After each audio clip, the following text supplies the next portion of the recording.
Good evening. This evening we're going to talk about stacks. And speaking of stacks, it was a long time ago when I first looked at these. And my textbook on data structures has a sum total of 3 pages on stacks. Here's what they said for the entirety of the linked list implementation. The linked list representation of a stack is as easy as push and pop operate only on the header cell and the first cell of the list. In fact, headers can be pointers or cursors rather than complete cells, since there is no notion of position for stacks, and thus no need to represent position 1 in a way analogous to other positions. So that's the details that you got on implementation. Fortunately, our Malik textbook has an entire chapter devoted to stacks, and so there's a lot more information and a lot more details on how you actually go about implementing. Coupled with tools like Stack Overflow and C++ reference, it should be pretty easy for you to get a stack up and running. So it's much better than the bad old days when I first encountered this stuff, and I'm going to try to make it easier on you too. So a stack is a list of homogeneous elements in which the addition or deletion occurs only at one end. That's called the top of the stack. How to visualize it? Well, the old Savage text says you should try to envision a hole in the ground in which you throw things into the hole, and then you get them out in the opposite order that you threw them into the hole. A little bit morbid, but Savage always had a sense of humor. Gaddis, the text we use more recently, goes with a stack of plates in the cafeteria, which, in some ways seems more natural to me. You get the top plate, and then when you put a new plate onto the stack of plates, the new one is on top. Malik has several analogies, and I'll show you those on the next slide. He has a nice graphic with it, or, a stack of papers.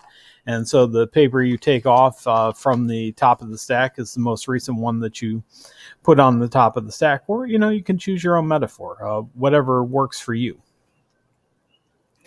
So stacks in real life, Malik's little diagram here is got a stack of coins, a stack of trays from the cafeteria, a stack of boxes, and a stack of books, which actually I have a stack of books on my table, and so they would come off in the reverse order that I put them on there. And it looks like chemistry is the one that's most dusty on the Malik slide. So just like a linked list, you have to make sure your implementation can handle an empty stack. Here you would typically say top is equal to null. The stack operations are push and pop and peek. So push adds a new element to the stack. Pop removes the top element from the stack, and top gets the value of the top element of the stack. And those are discussed in detail on page 1181 of our text for the course. This is an older illustration that's from the Savage textbook. It's still a good illustration. Here we have our proverbial hole in the ground. We throw A in there, B on top of A, and then C on top of B. When we take them out, C is the first one out, then B, and finally we unearth A at the very end. So that's a good illustration of a stack. So a stack is a data structure that retrieves data in the reverse order that it's stored. So if A, B, and C are placed into our hole, then they'll be removed in order C, B, A. And a lot of times it's useful to get things in reverse order. It's a last in, first out data structure. So just like our stack of plates in the cafeteria, adding a plate pushes down the stack, and removing one removes the first one from the top of the stack. There are 2 different ways to do it. One is an array with an integer variable called a StackTop, or a statically sized array that basically has a pointer to where we're at in the array and how much we're taking up of it, and a linked list implementation, which I think is the easier of the 2. Operations are push, adds an item to the top of the queue, and pop removes an item from the top of the queue. We can also have peek and top, and we'll get into those a little bit later. So stacks with arrays, and this is the way we used to do things a long, long time ago in a galaxy far, far away.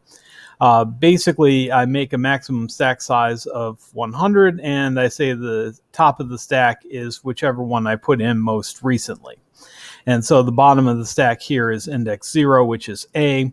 The top element is going to be D, which is StackTop -1 is the one that we're going to choose. But then I know that I have 4 elements in the stack. So the first element goes in the first array position, second goes in the second position, and the top of the stack is the index of the last element added to the stack.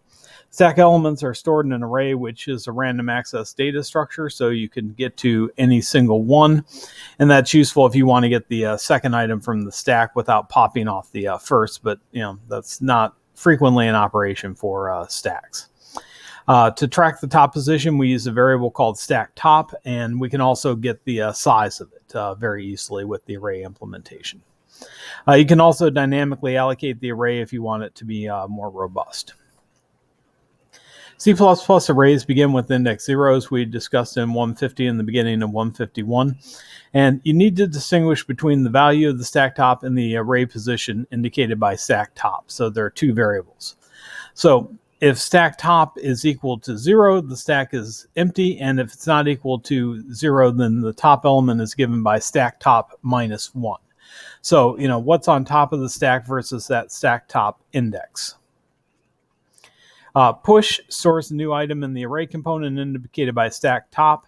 We increment stack top by 1, so stack top ++, and an overflow occurs if we try to add a new item to a full stack. So that can create a problem, particularly if we had like a stack with 100 elements, like the illustration a couple slides back, and we try to add a 101st element. Things are going to kind of blow up on us. Top or peak returns the top element of the stack, and basically we return stack -1, but it doesn't remove the first element. That's pop. Pop removes an element from the stack, and we just decrement stack top by 1. We don't actually have to remove the memory, but we should be mindful and conservative about our use for memory. Careful of an underflow position. If we try to remove an item from an empty stack, that produces an underflow, and that can be dangerous as well. So we, in that case, need to return a value of 0 or some value indicating that there's an error, or perhaps throw an exception. If you want to make it into a class, you need a constructor, destructor, and overloaded equal, and definitely a copy constructor if you're using dynamic memory. Same for the overloaded equal destructor. So the linked list implementation is a little bit easier because arrays only allow a fixed number of elements. If the number of elements to be pushed exceeds the array size, the program terminates because you're outside the bounds. Or, best case scenario, you throw an exception and you actually catch it, and then say we're not allowing you to add anything more to this, but then the program's probably not functioning the way that you wanted it to.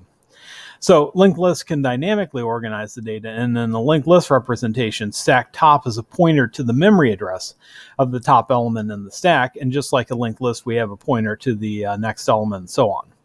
So the default constructor, an empty stack, is the same as an empty linked list. So we just set top equal to null. Makes it easy to determine if the stack is empty. It's also easy to implement the default constructor because it's just an empty stack, and so it's one line of code to implement that. Pop function returns the item that was at the top of the stack. So, for example, if we had a stack of characters, char pop would give us the first item from the stack. Before popping an item from the stack, check to make sure that it's not empty.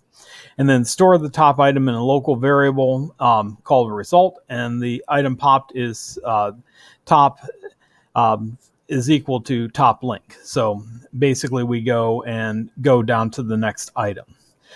Temporary pointer must point to the old top item so that it can be deleted, and that prevents a memory leak, prevents us from allocating memory and never disposing of it. And then pop is going to return the variable result. In implementing top, it's simply dereference the top pointer. That's if we just want to get the value and not pop it off.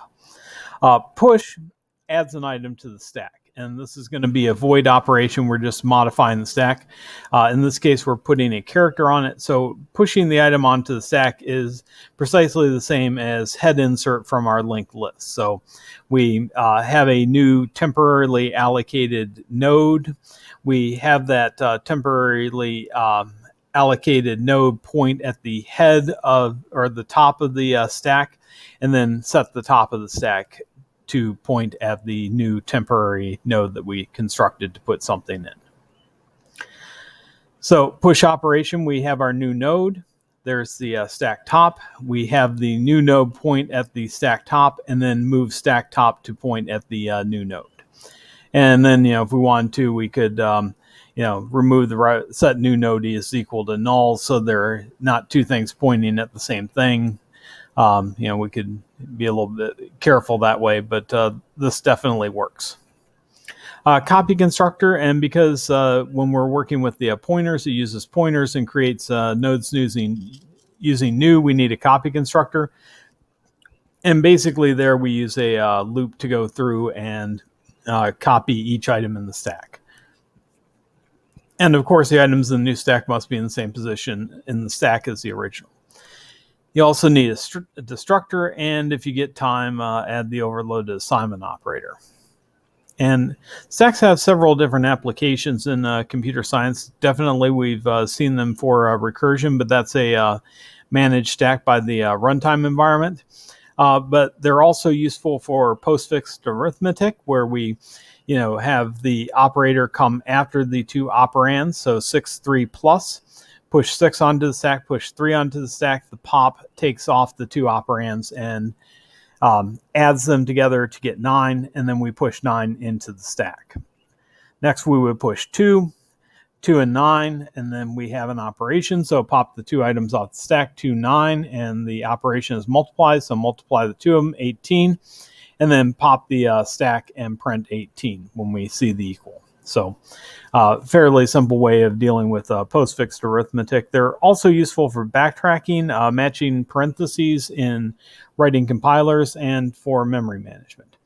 Anyway, that just about covers the covers the stacks. Next time we'll talk about queues.